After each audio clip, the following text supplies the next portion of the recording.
Fala pessoal, como vocês pediram aí para resolver os exercícios do que tem no final de cada aula, né? Nesse vídeo eu vou resolver dois deles, que é o de teste de hipóteses e o de variáveis multidimensionais. Então, começando pelo de teste de hipótese, né? Que é aquele de valor P. O exercício fala o seguinte: os novos operários de uma empresa são treinados a operar em uma máquina cujo tempo x em horas de aprendizado é anotado. E aí observou-se que x segue de perto a distribuição normal 25-100. Uma nova técnica de ensino que deve melhorar o tempo de aprendizado foi testada em 16 novos empregados, os quais apresentaram 20,5 horas como tempo médio de aprendizado. Aí, usando o valor P, você diria que a nova técnica é melhor que a anterior.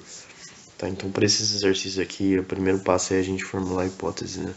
Então, você faz a hipótese nula e a hipótese alternativa, né? Então, tipo, a hipótese nula eu coloquei um U aqui porque não tem Mi no teclado, tá? Mas eu assumo que é um Mi. Mi igual a 25. E a hipótese alternativa seria Mi menor que 25. E aí, para isso, você tem que calcular essa probabilidade aqui de x, aqui é um x barra, tá? Ser menor que 20,5, que 20,5 é o tempo médio de aprendizado, né? Da nova técnica. E aí, traduzindo em outras palavras, você vai ter que usar aquela formulinha lá. Você vai ter que calcular a probabilidade de z ser menor que 20,5, que é a nova média de horas, menos 25, que é o outro mi, né? Seria mi zero, dividido por 10 sobre 4. Aí, por que 10 sobre 4? Né? 10 sobre 4 vem da raiz de 100 dividido por 16. Vocês verem naquela fórmula lá, raiz de 100 sobre 16. Então, basicamente, é a aplicação daquela formulinha. E aí, você vai realizar esse cálculo aqui. Aí você vai chegar... Eu acho que eu esqueci de colocar o valorzinho aqui, mas se eu não estou enganado, eu acho que a probabilidade de z ser menor que menos 1 sobre 8, 20 menos 20,5 menos 25, vai dar menos 4,5, menos 4,5 dividido por 2,5, né? 45 dividido por 25, acho que é menos 1 sobre 8. Me corrijam aí se eu estiver errado, mas eu acho que é probabilidade de z ser menor que menos 1 sobre 8.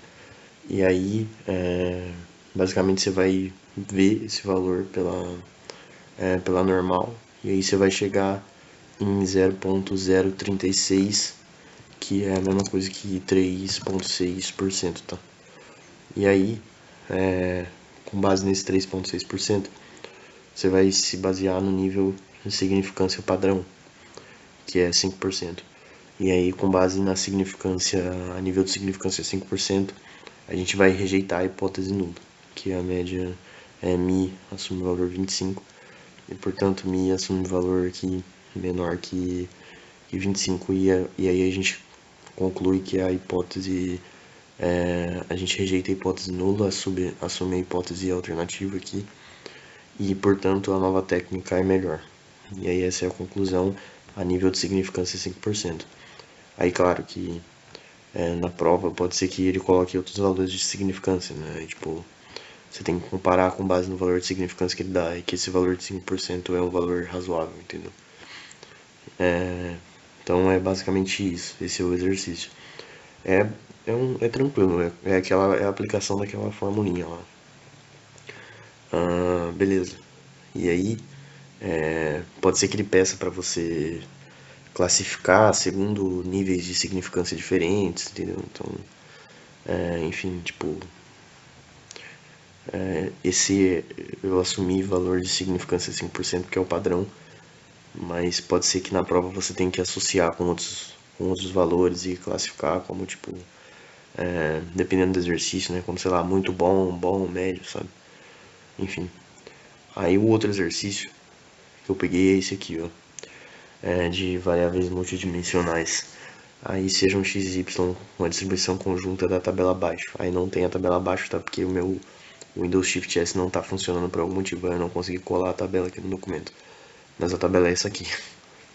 É uma tabela aqui que tem as probabilidades conjuntas, né? Então, tipo, x pode assumir valores -1, 0 e 1, e y também -1, 0 e 1.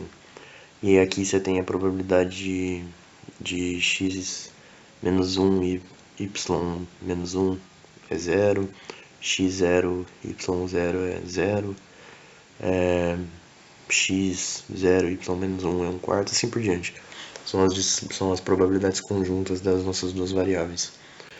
E aí, o que ele quer que você faça? Ele quer que você mostre que a covariância de x e y é 0, mas ele quer que você mostre que x e y não são independentes.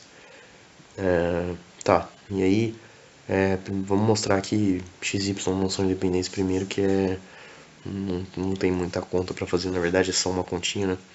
E aí eu coloquei aqui a explicação, né? Então, para mostrar que duas variáveis aleatórias x e y não são independentes, você precisa encontrar ao menos uma situação em que a probabilidade conjunta p x, y não é igual ao produto das probabilidades marginais p de x e p de y.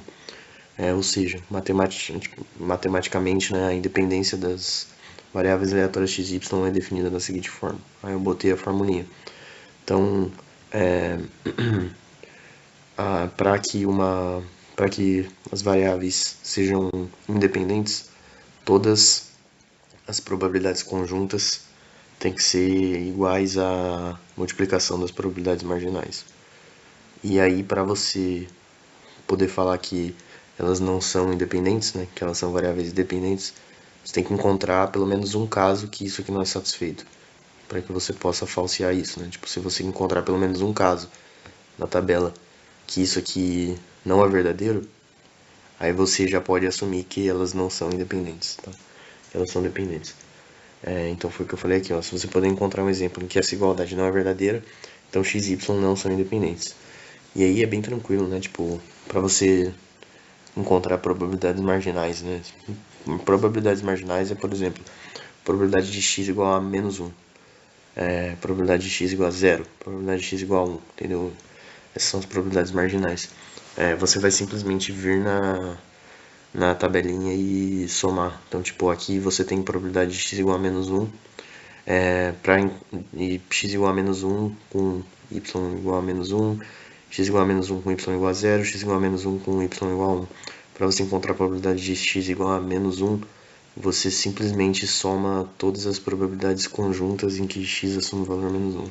Então você vem aqui na tabelinha e soma essas aqui. E aí a probabilidade de x igual a -1 é 1/4, tá? Então, bem tranquilo encontrar as probabilidades marginais, né? E aí eu coloquei aqui o caso -1, né? Então, se você ver aqui no caso -1, a probabilidade de x igual a -1 é 1/4, né? Que é a soma de 0 com 1/4 com 0. E a probabilidade de y igual a -1 também é 1/4, que é 0 mais 1/4 mais 0. Então, a probabilidade conjunta de x -1, y-1 é dada na tabelinha aqui, né? Que é 0. Então, se você fizer a multiplicação das marginais, você vai ver que p de x-1 vezes p de y-1 é 1/4 vezes 1/4, que vai dar 1 sobre 16, né? E 1 sobre 16 é diferente de 0. Então você já encontrou um caso em que falseia a afirmativa de que elas são independentes. Porque para elas serem independentes, todas as multiplicações das marginais deveriam ser iguais às conjuntas. Aí eu encontro pelo menos um caso, aí eu já posso assumir que elas são independentes. Claro que, tipo, se ele pedir, encontre as probabilidades marginais, aí, lógico, você vai fazer as continhas para cada um, né? Mas, tipo, para você provar, nesse caso específico, basta que você encontre um. E aí ele também pede a covariância, ele quer que você mostre que a covariância de x, y é igual a 0, né? E é importante falar também, né? Qual que é o propósito desse exercício? O propósito desse exercício é mostrar que, tipo assim, as variáveis, quando duas variáveis são independentes, a covariância delas é zero, mas tipo a recíproca não é verdadeira necessariamente, né? Tipo, você pode ter duas variáveis aleatórias, duas variáveis dependentes, mas mesmo assim a covariância ser zero. Então, tipo, nem sempre que a covariância der zero, você vai lá e taca que elas são independentes, tá ligado? Tipo, às vezes a covariância pode dar zero, mas as variáveis ainda assim são dependentes. O que você pode assumir se as variáveis forem independentes, aí a covariância vai ser zero com certeza, tá ligado? Agora, não necessariamente se a covariância for zero, elas vão ser independentes, entendeu? Então, esse é o propósito. Aí, para mostrar aqui que a covariância das variáveis é zero, eu apliquei essa formulinha aqui, né? Que é a esperança de xy menos a esperança de x vezes a esperança de y. E aí, eu coloquei o resultado direto aqui porque ia ficar confuso pra caramba, mas a esperança caiu na P1 também, né? É bem tranquilo de calcular, mas só reforçando, né? Esperança de x, você vai fazer menos 1 vezes probabilidade de x igual a menos 1, mais 0 vezes probabilidade de x igual a 0, mais 1 vezes probabilidade de x igual a 1, e mesma coisa para y.